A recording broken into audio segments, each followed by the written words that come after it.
Very good evening. Thank you for the invitation for me to give a talk at this lovely gathering, and respected chairpersons and all my dear friends. The future of luteal phase support is the topic for today. I bring greetings from the University of Manipal from Karnataka State, India. I would take you through what we know, physiology, luteal phase support, why, how and when, standard versus intensive support, fresh transfer of embryos, frozen transfer embryos, and individualized luteal phase support, and finally, the role of support in IUI and natural conception.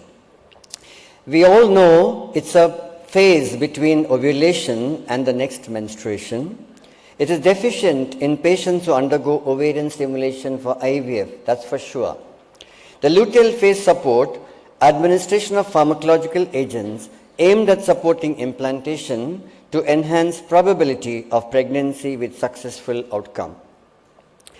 When we know corpus luteum produces is not only progesterone, it also produces estrogen in a small way. So we know that the corpus luteum, basically the hormonal activity controlled by pulsatile production of LH by anterior pituitary, 3-hourly stimulation of the corpus luteum. The mid-luteal phase is a daily production of progesterone of 25 milligram for 24 hours. And estrogen, estradiol, is also being produced by the corpus luteum in a very small way, but both are needed, 0.05 to 0.5 milligram in 24 hours. So when you look at the hyperstimulated cycle as shown in the first arc there, inability to maintain normal secretory endometrium to allow normal embryo implantation and growth. When you compare the normal cycle, hyperstimulated cycle has a short luteal phase. That means there is not much of progesterone there. So when you stimulate the ovaries for an IVF cycle, there are supraphysiological levels of steroids, which basically has a negative action on the hypothalamus and pituitary axis. It inhibits luteinizing hormone release and thereby causing luteal phase defect.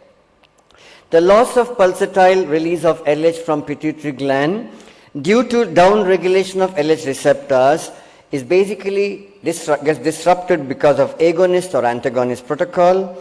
Excessive levels of estrogen, the replacement of LH surge by the trigger of HCG itself. The corpus luteal dysfunction has been clearly established in assisted reproductive technology.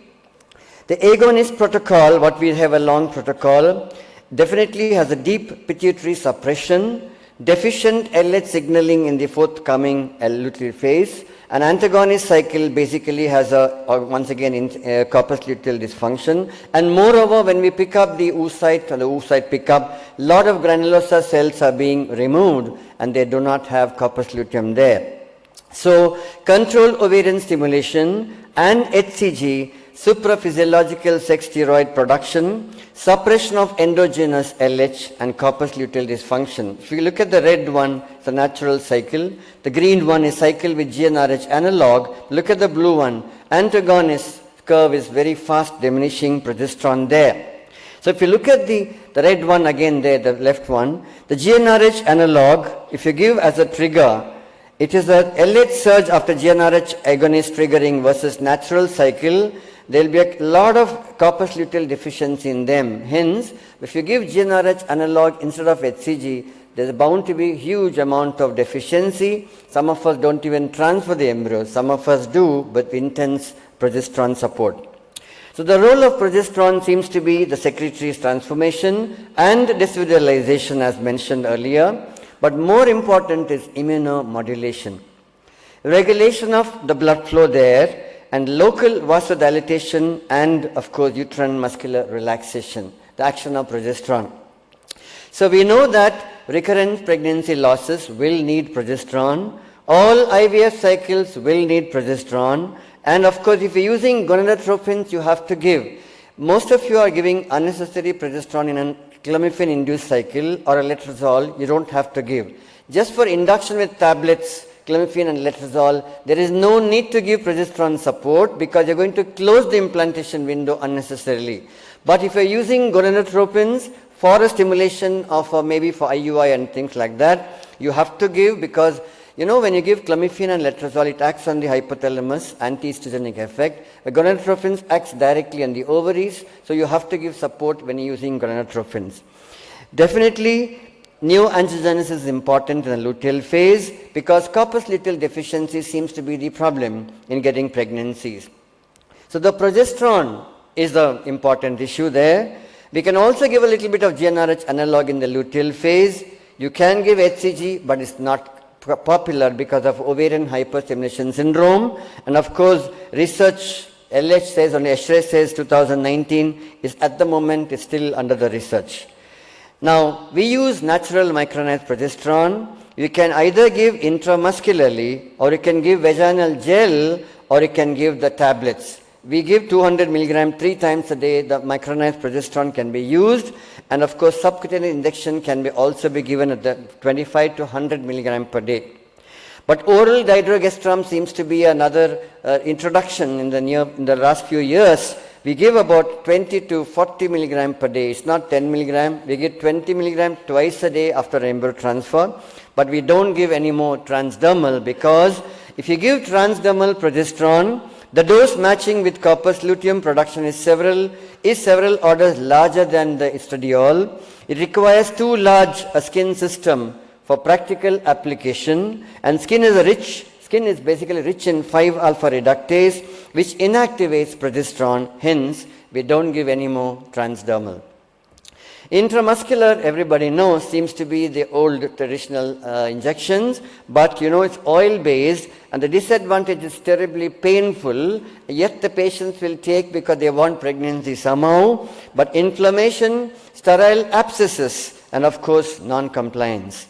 Some people get some kind of a breathlessness after that intramuscular because it has been told to be eosinophilic pneumonia, but is rare, but can also be occasionally life-threatening. Subcutaneous is basically cyclodextrin encapsulation. The newer modality, dose is small, 25 milligram per day. I said how the corpus luteum produces 25 milligram per day. So that maybe are just replacing the same. Better bioavailability and lower dose than intramuscular, more comfortable, and of course vaginal progesterone seems to be the most popular with all of us because of first uterine pass effect, minimal side effects, rapid absorption, and disadvantages are also there. Many people have irritation, they do not want to use it sometimes, and if you have such a symptoms, there can some discharge and bleeding can occur, and some of them don't want to put anything at the vagina there. So vaginal versus intramuscular progesterone seems to be a little bit of comparison. When we put intramuscular, the serum progesterone is 7 times higher. But vaginal progesterone, endometrial concentration is 8 times higher. So the value of blood levels of progesterone, I don't think it matters because intramuscular gets into the blood and not much into the uterus. But when you give vaginally, it gets into the uterus as well. The fertility sterility ASRM clearly said, luteal phase support for frozen embryo transfer. Does route of progesterone administration make any difference? 300 patients were studied. 500 FET cycles. Overall, cumulative pregnancy rate was 34% per cycle with no difference in pregnancy rates in those that received intramuscular or vaginal progesterone. Another report, mini report of 2021, beyond the uterine first pass, optimizing programmed frozen embryo plantation transfers, a mini review was done. It has been found that the vaginal progesterone short half-life of 6 to 8 hours, variable absorption and limited uterine first pass metabolism leads to supraphysiological serum levels. 50% of intramuscular dose is eliminated in 24 hours, 75% in 48 hours, 87% in 72 hours, but helps in maintaining the value there.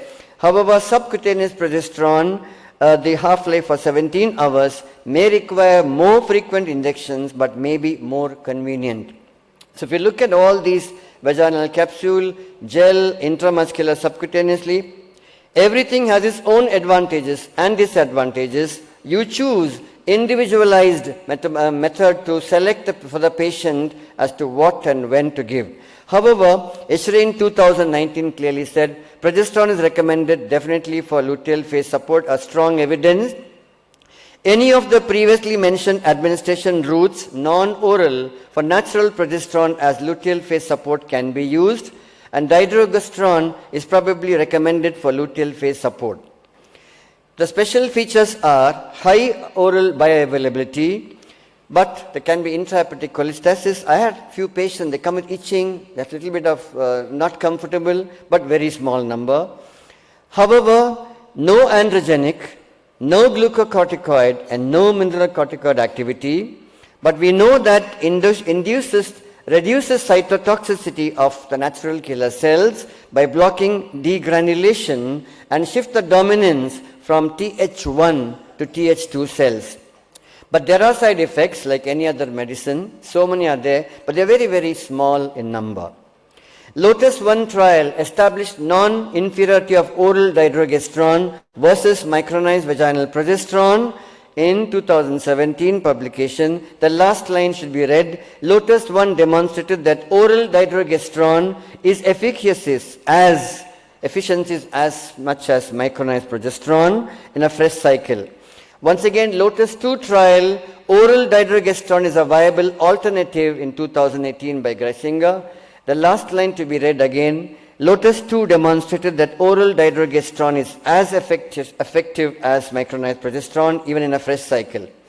HCG is not recommended because there is no improved benefit over progesterone and definitely increasing incidence of ovarian hyperstimulation syndrome. So GnRH analog, there are many by basically single dose of GnRH agonists on the day 6 after oocyte or embryo transfer may be tried but not proved. Multiple regime for sure is not recommended. 2019 Eshrey said GnRH agonists as a bolus in addition to progesterone for luteal phase support in HCG triggered cycles can only be used in the context of clinical trial, research only. Repeated, however, is the same.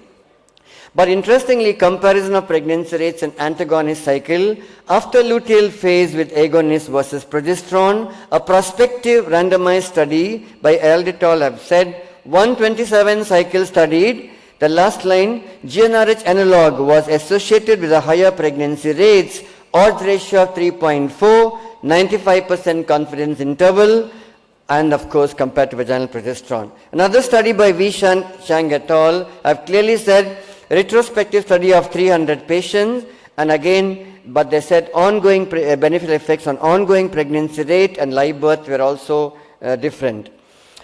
Addition of estrogen is not clear because endogenously estrogen is being produced a little bit. Meta-analysis is argued against this practice as being not very favorable, and of course it's not recommended. As per Eshrey guidelines, the timing when to start progesterone, the starting of progesterone for luteal phase support should be in the window between the evening of day oocyte pickup and 3 days post retrieval. So it doesn't matter if it starts on the day of oocyte pickup or the next day, it doesn't really matter. Progesterone for luteal support should be administered at least until the day of pregnancy test. How long to give was a big question mark. Premature timing of progesterone luteal phase support. Initiation did not negatively impact live birth rate. That means you can give any time. So the luteal phase, how much to give? In India, I'm sure we're giving up to at least 10 weeks of pregnancy. I don't think anybody stops. I'm not very sure. The Europeans and Americans say stop it the day of the HCG report, but we know a little worried about when to stop. So I give up to 7 to 8 or 10 weeks of pregnancy, but most of them short versus extended progesterone supplementation for luteal phase support, a systematic review and a meta-analysis by Marian et al. There was no significant difference in live birth rate between the patients who discontinued progesterone support at the time of pregnancy test and those who continued little longer. Our patients, when I tell them, they said little worried about it. We have no study on that in India. However, fresh and frozen embryo transfer, there is no benefit of HCG or estradiol to progesterone. An agonist may have a small role on the day 6 of embryo transfer, 1 dose. Of course, everything seems to be arguable. Luteal phase support for women trying to conceive by intrauterine insemination or a natural intercourse. Vaginal progesterone may increase clinical pregnancy rate. However, its effect on miscarriage is uncertain. Uncertain for sure is intramuscular progesterone, etc. But however, neither oral progesterone nor any other medication appears to be associated with any improvement of pregnancy outcome. As I said, a clomiphene and letrozole induced cycle, there is no need to give. You give for gonadotropins only. So finally, which route of progesterone is most effective? Cochrane review found 25 studies comparing different modes of progesterone. No significant difference in terms of live birth, ongoing pregnancy. There is no convincing evidence that one route of progesterone is more effective than the other, although more and better designed trials are needed for sure. We must look at pharmacology of different routes and patient preference. The quality of evidence range from low to very low. To conclude my presentation, we do not know it all with regard to luteal phase support. However, some important clinical questions can be answered with a reasonable degree of certainty. Overall, progesterone appears to equally effective HCG compared to HCG, but we know OHSS is high, and different routes of progesterone have similar efficacy. More patients' preference studies are needed as to the route and preparation of progesterone. More work is needed on luteal phase monitoring, the aim of personalizing luteal support. So what's the future? It's for you to decide. The future of progesterone support has to be argued quite pretty well, and discussion should go on. As always, we find scientific evidence is most important. Thank you once again for your invitation and for the requesting me to give a talk. Thank you so much. Thank you, Dr. Pratap Kumar. That was a very insightful talk. And I think we all know that individualizing luteal support is also now coming in, and you touched upon it. I think that's really important, doing progesterone levels at different, before starting, whether you want to add. And all of us in this audience are using multiple routes in a patient. That is the practical thing that we are doing in our practices. And I'm glad you touched upon it, that there is no Cochrane review, or there's no, firm evidence to say that do this or do that. And even the World Survey actually says that, all the physicians are actually, I don't know if anybody on the panel would like to comment on that.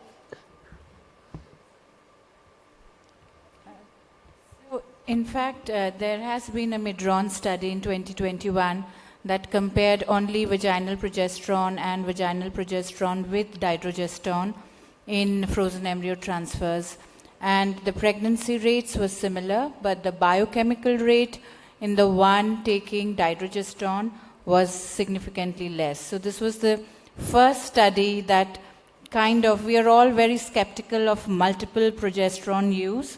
But this was the first documented study that said that we may use it and it may have a benefit. And that we've started doing that, and though the data is yet to come out. Thank you, Dr. Pratap Kumar. Thank you for that really enlightening talk. I have a question. During the luteal phase support, we are using progesterone for the luteal phase support. And in a frozen embryo transfer, we are using estrogen for the growth of endometrium.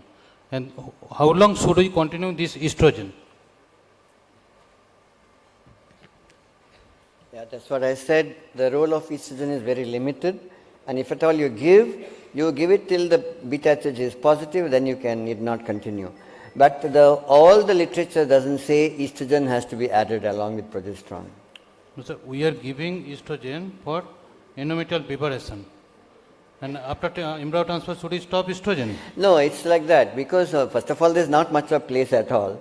But if you give, you can continue with no harm in pregnancy. You can give up to 10 weeks of pregnancy.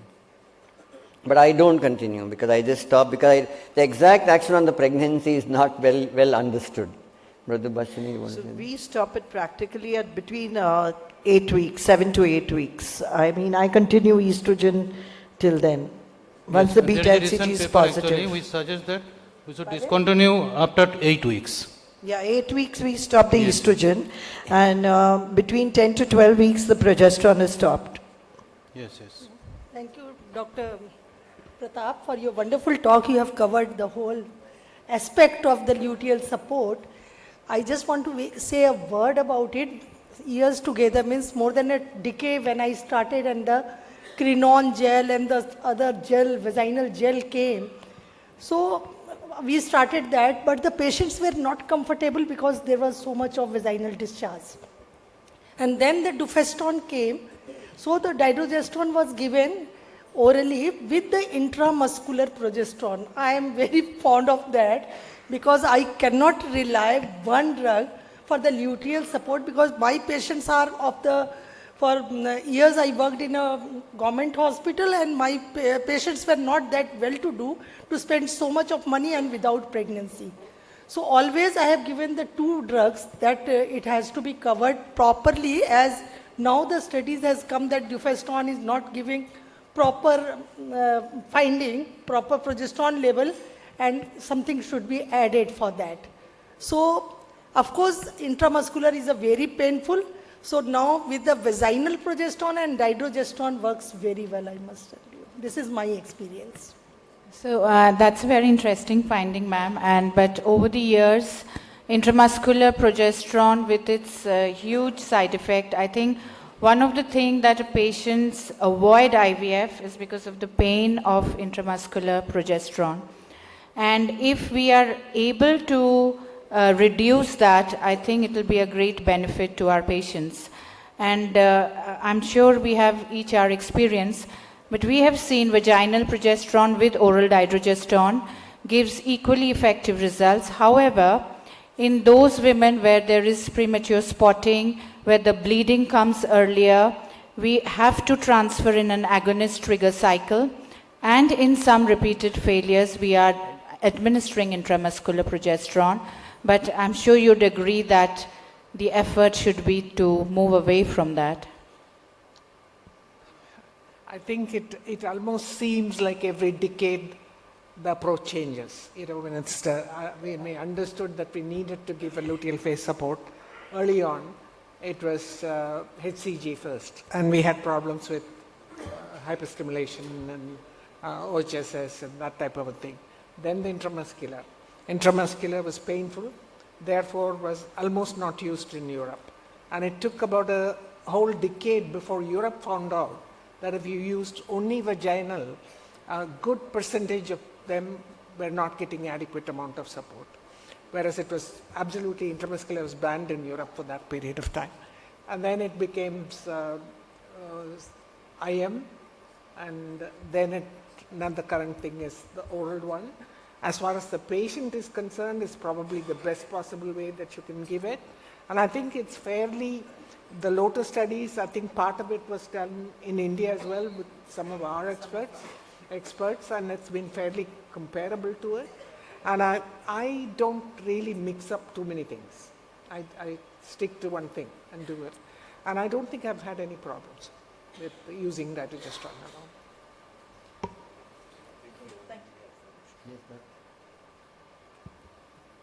It was a very nice talk, Dr.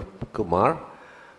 You did highlight a lot of things. There is still a lot to learn from properly based research, and we all can pull in our experiences and get the best possible solution for the patient. And I think that's all I would like to say for this particular session. Thank you very much.